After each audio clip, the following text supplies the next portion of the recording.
अत्रि की पत्नी अनसुईया की कथा बताए, जिन अनसुईया के यहाँ 3 के 3 देवता प्रकट हुए हैं। बोलो वृंदावन बिहारी लाल की।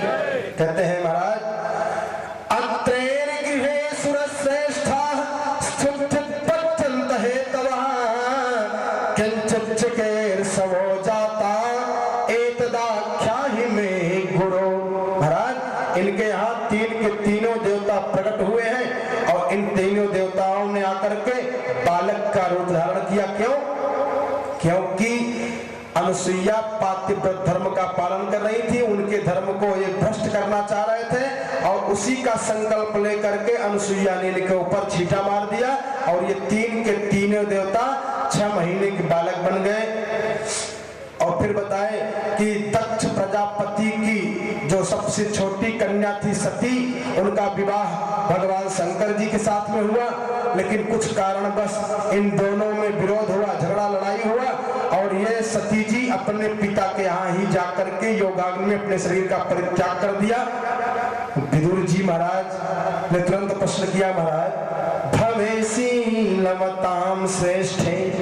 बड़ी दिव्य कथा है, पति पत्नी में परस्पर प्रेम होता है भगवान शंकर जी की कथा सुनने से, इसलिए जरा संक्षिप्त से सुन लीजिए। कहा भवेसी लमताम श्रेष्ठे दक्षो तुहि विवत्सलः और विद्वेषम करो कस्मात् अनादृत्यात्मजाम सतीम। महाराज भगवान शंकर जी तो बड़े दयालु हैं। आशुतोष नाम है, आस माने जल्दी, तोष माने प्रसन्न, जो बहुत जल्दी प्रसन्न होने वाले देवता हैं। ये कस्तम चराचर गुरुम निर्वैरम शांत विग्रहम, ये चराचर के गुरु हैं, शांत स्वरूप में रहने वाले हैं और ये अपने ससुर से लड़ाई क्यों कर लिए? महाराज इस कथा को हमको बता दीजिए। और इस कथा का मूल आपको बता दें कि सती और महादेव का साथ छूटा क्यों?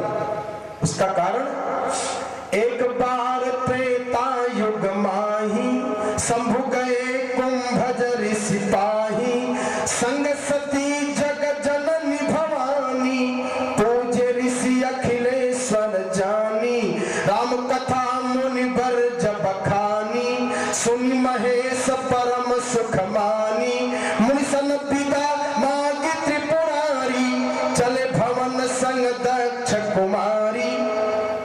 वही कथा का अनुसुना किया सती जी ने, जो इनके पति से इनका साथ छूट गया और तब सीता जी का रूप बना करके भगवान की परीक्षा लेने के चक्कर में सती जी ने अपना पूरा जीवन व्यर्थ कर दिया। और कहते हैं शिव संकल्प किन्ह मन माही और यह तन सती भेंट अब नाही।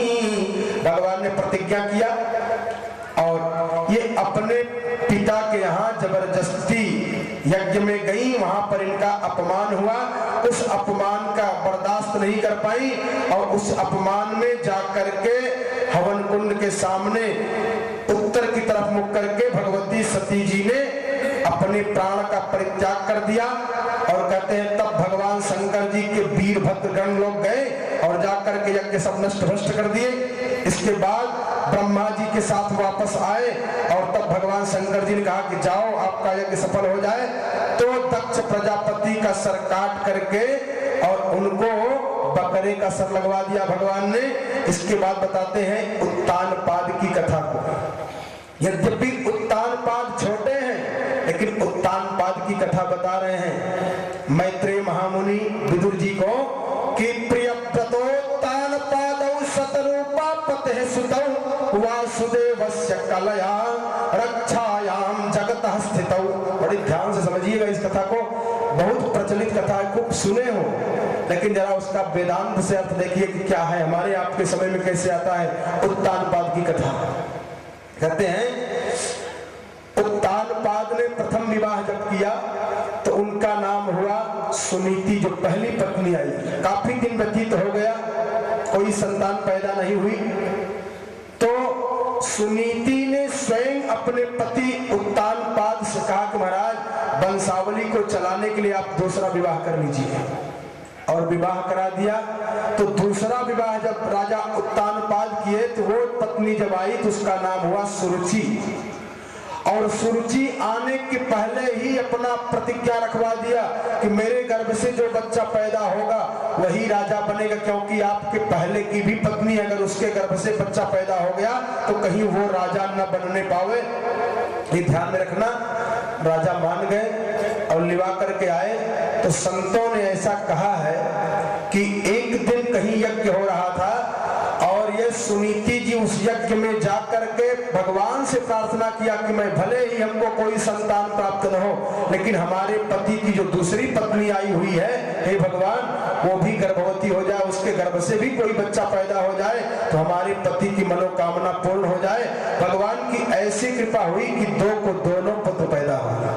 सुनीति को भी पुत्र पैदा हुआ और सुरुचि को भी पुत्र पैदा हो गया। धीरे धीरे दोनों बढ़े तो कहते हैं मैत्रेय महामुनि विदुर जी से कि एकदा सुरुचे पुत्रम अंकमारोप्य लालयन।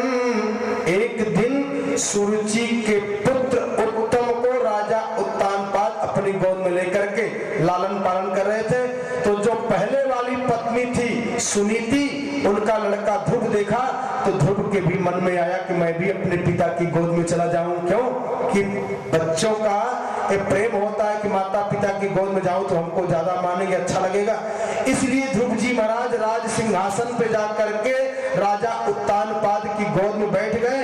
और तब तक भर में थोड़ी देर में इनकी विमाता सुरुचि आई और आकर के इतना ज्यादा बिगड़ गई।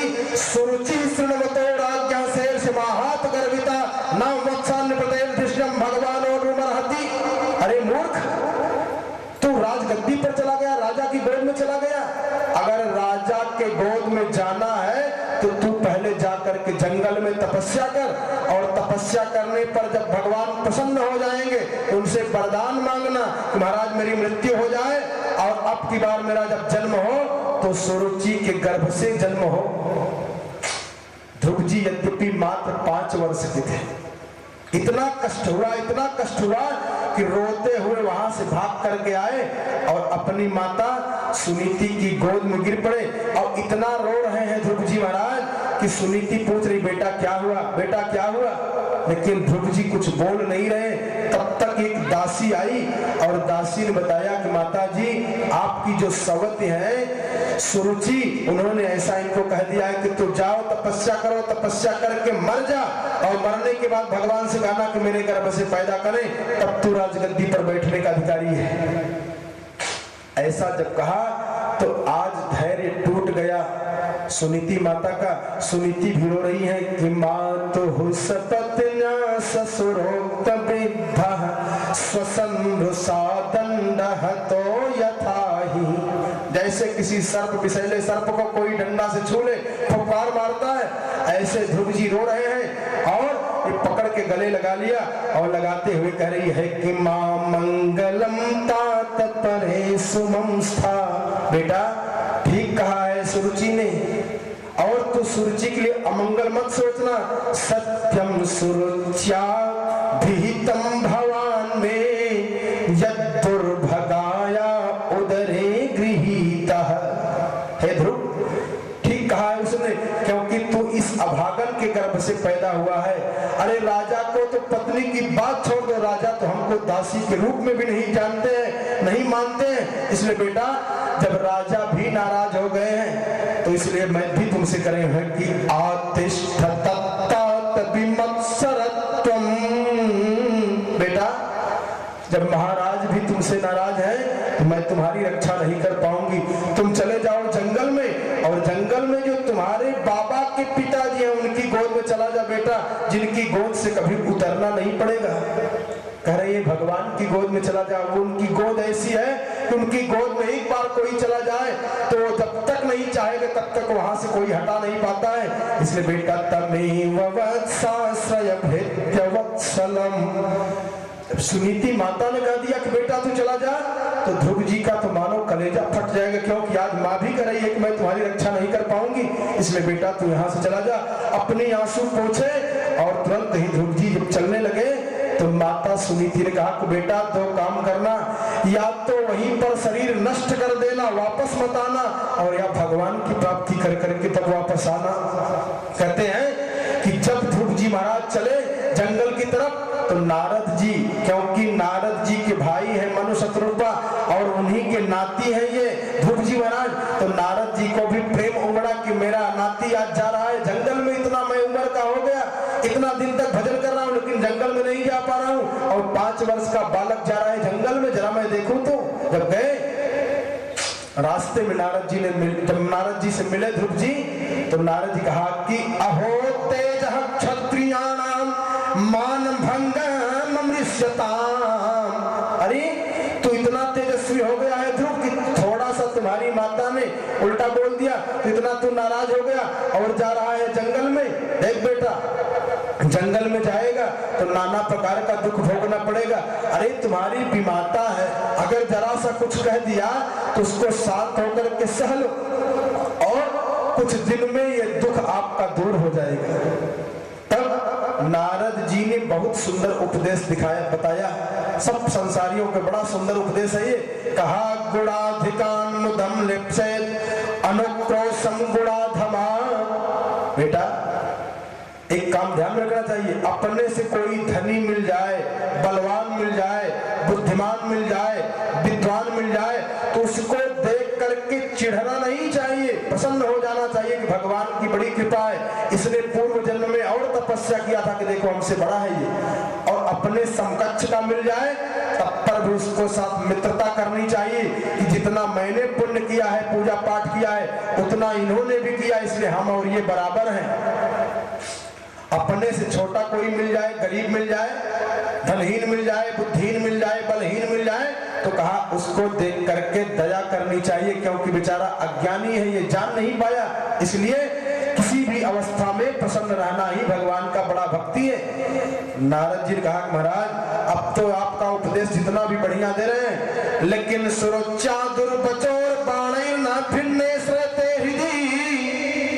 हमारी विमाता सुरुचि ने ऐसा बाण मार दिया है कि मेरा हृदय छलनी हो गया है, चाहे जितना भी आप ज्ञान के उपदेश डालो सब निकल जा रहा है, इसमें टिक नहीं पा रहा है। महाराज बाबा आपका नाम क्या है? कहा मेरा नाम नारद है। ध्रुव जी ने कहा महाराज मैं तो सुनता था कि अगर नारद जी मिल जाते हैं तो कृपा हो जाती, भगवान के भक्त हैं, भगवान के पास जाने का रास्ता बताते हैं, और आप कौन से नारद हो जो भगवान के पास जाने में हमको रोक दे रहे हो? नारद जी गदगद हो गए, वाह बेटा तो कितना ज्यादा तेरी श्रद्धा बढ़ रही है। और तब नारद जी ने पूछा कि तू जंगल में जाएगा तो कैसे रहेगा, क्या खाएगा, कहाँ रहेगा? ध्रुव जी महाराज बता रहे हैं कि जब मैं माँ के गर्भ में था तब कौन रक्षा किया था? अरे जिन परमात्मा ने मोर को हरे भरे रंग से रंग दिया है, चित्रकारी कर दिया है, जिन परमात्मा ने तोता को हरे रंग से रंग दिया है, वही परमात्मा जंगल में मेरी रक्षा करेगा।